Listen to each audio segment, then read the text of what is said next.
Hello, good morning guys. Kasabong sa dising na sa aking mga followers, sa aking mga viewers dito sa aking channel, sa aking YouTube channel, sa aking mga subscribers.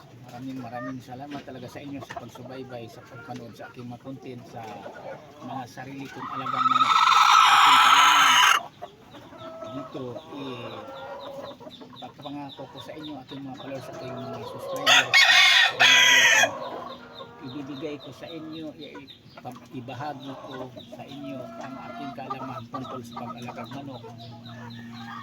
Kaya subaybayan niyo palagi, panoorin na lang ang aking mga content, mga upload kong mga videos dito sa aking channel, sa aking YouTube channel, sa TV, kasi mayroon talaga kayong makukuha dito sa akin na kaalaman sa pag-alaga ng manok, paano pagparis-parisin ang isa ka babaeng lalaki, parang maganda ang kalabasan sa gagamitin nating panglaban, at saka maglaki nga mula diol hanggang sa pwede niyang ilaban na manatiling malusog, malakas ang mga pangatawan nilang hindi sakitin. At saka tinuturo ko rin dito ang hindi na pwedeng gagamitin rigid, at saka ang rigid nga pwede lang gagamitin sa panglaro panglaban.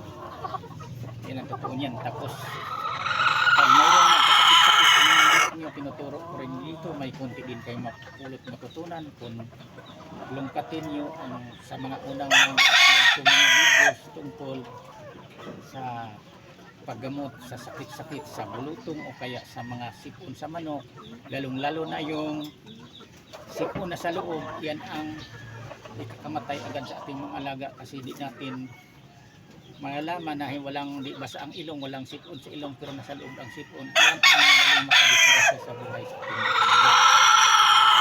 Kaya lagi akong nagpaalala sa inyo mga baguhan pa lang, walang mawala sa inyo kung itry nyo na lang. Kung ang aking pag-alaga susundan nyo, lalong-lalo kayo mga baguhan pa lang, kabisado sa pagpalahi sa manok, sa pag-alaga, paggamot kung magkaroon sakit. Kasi dito sa mga content ko walang bayad, libre ito. Yan totoo.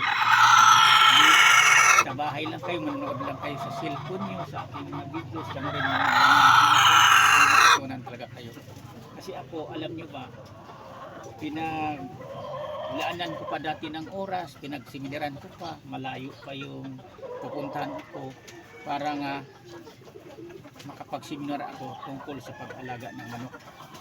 Pero ngayon libre na, ang dami nang mapanood nyo nagtuturo. Hindi katulad dati ng unang pagkamahonan pa lang, sinundan kong magsasabunga, walang nagtuturo, walang mapanood, walang gadget na mapanooran natin na nag-advise, nagbigay o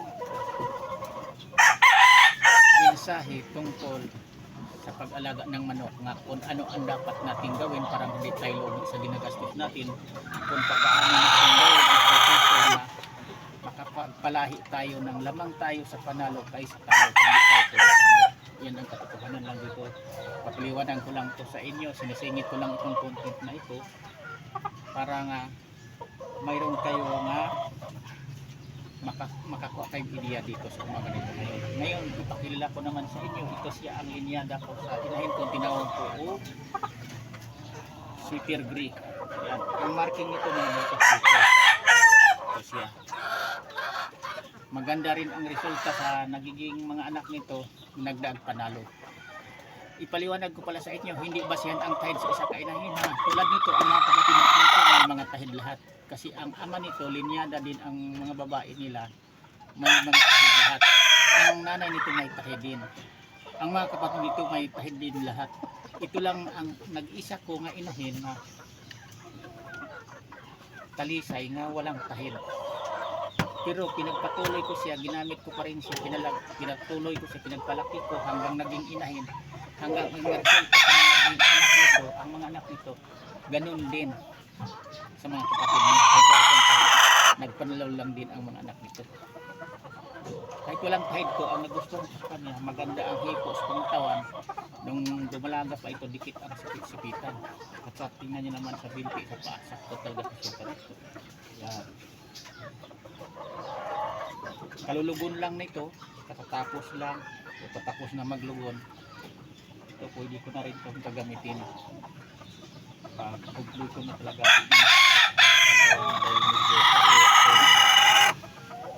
Yan lang, hanggang dito muna ako mga kaibigan kong mahiling mag-alang manok, sa aking mga followers, sa aking viewers, sa aking subscribers, na ang pag-alagag manok, number 1 yan. Kailangan alamin natin ang tamang proseso para pagdating sa laro, sa labanan na maglaban na tayo ng manok, hindi tayo kurotado.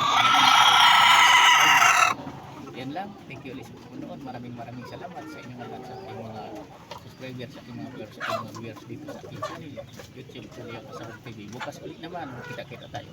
Bye.